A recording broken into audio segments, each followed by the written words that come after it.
Hey everybody, Dr. Lenny Roberts here with a dear friend of mine who we go way back. Actually, I think your husband sold me my first iPhone 100 years ago there. This right. is my dear friend Alexis Newman. Hey Alexis, thanks for joining us tonight.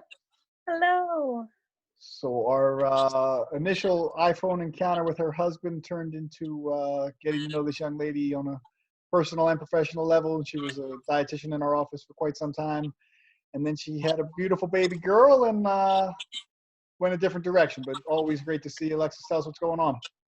Yes, so I am a dietitian, and right now I am taking clients, and I just wanted to come talk with everyone about this whole sheltering in place and eating all the time.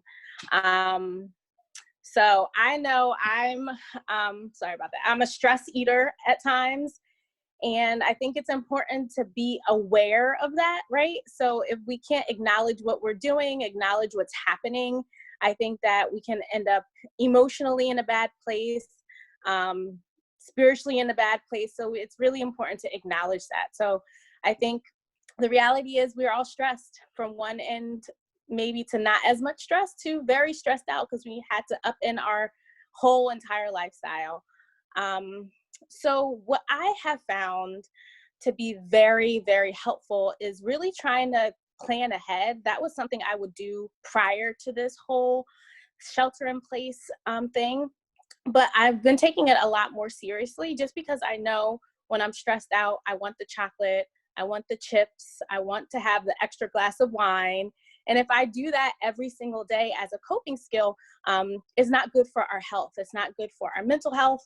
It's not good for our physical health. It's not good for our spiritual health. So it's really important that we come up with a plan to address these emotions that come up, to address these feelings without just emotionally eating. So number one is try and sit down once or twice a week and think about what you would like to have for breakfast, what you'd like to have for lunch and dinner. Ideally, when we're thinking about these meals, we would like to have protein at every single meal. Protein is so important because it helps us feel full for a long time. So if we do have an urge to eat, it's not out of hunger, and we can kind of play and be wise about that. So always have protein. Next is the vegetables. We want to try and have vegetables at least a minimum at 2 of your 3 meals, if not all 3 meals. And they provide the super nutrients called micronutrients or antioxidants.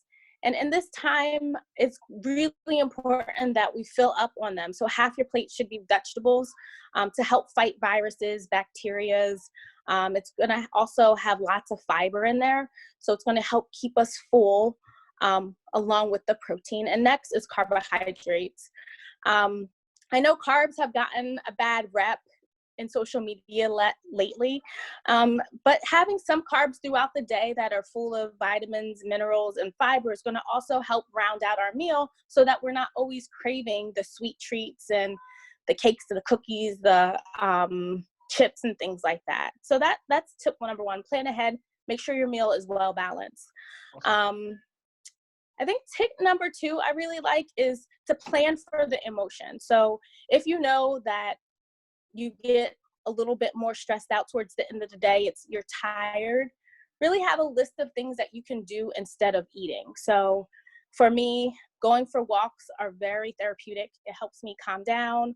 I have multiple Marco Polos with a lot of different friends, getting on them and chatting about the day, sending silly memes are really helpful. Talking to my husband about what's happening emotionally is also helpful. So really coming up with a plan of how you want to deal with your emotions. Awesome. And tip number 3, I would say try and get active in some way. I know Dr. Lenny has been showing exercise that you can either do in a chair or I know I got an email from the practice about yoga once a week. So I really believe getting active actually helps release a lot of that internal anxiety, and that's going to help you prevent from emotional eating or overeating later on in the day. And those are all tips that I have been working towards. I am not perfect by any means, but these are the goals that I try and achieve during this time. Awesome. So Helpful. Cool. Could you give us yeah. maybe one example? You mentioned the carb thing, and if someone's looking for, what's your like go-to carb snack that isn't, you know, chips, and something that we could recommend for somebody that might be looking to go vegetable? What's your Yeah, my go-to recently are those little mandarin oranges. Okay. They're sweet. You know, they have healthy carbs in it. They have vitamin C, which is really great for the immune system. I've been also eating a lot of my daughter's apples. Again, high fiber. They have the crunch. So sometimes I'm looking for that crunch.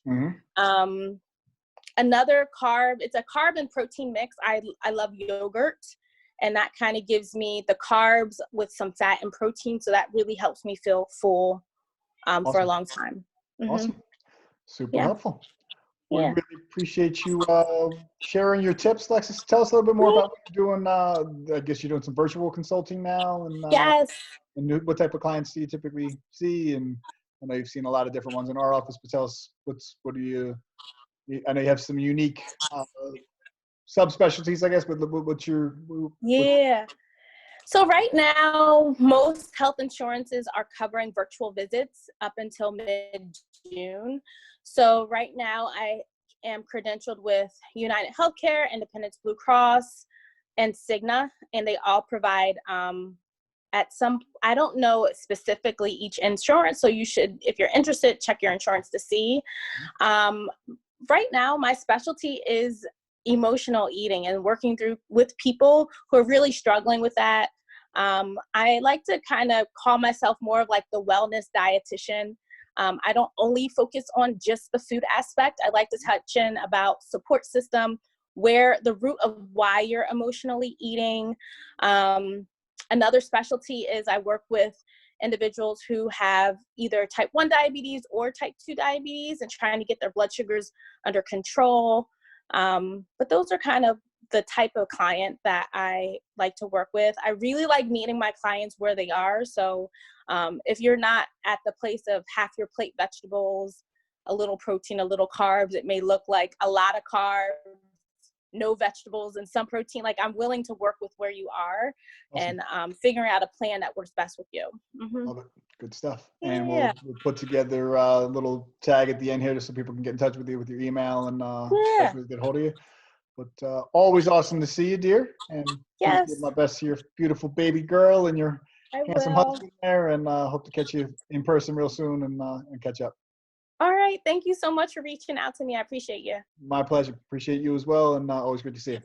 All right. Bye-bye. Stay safe.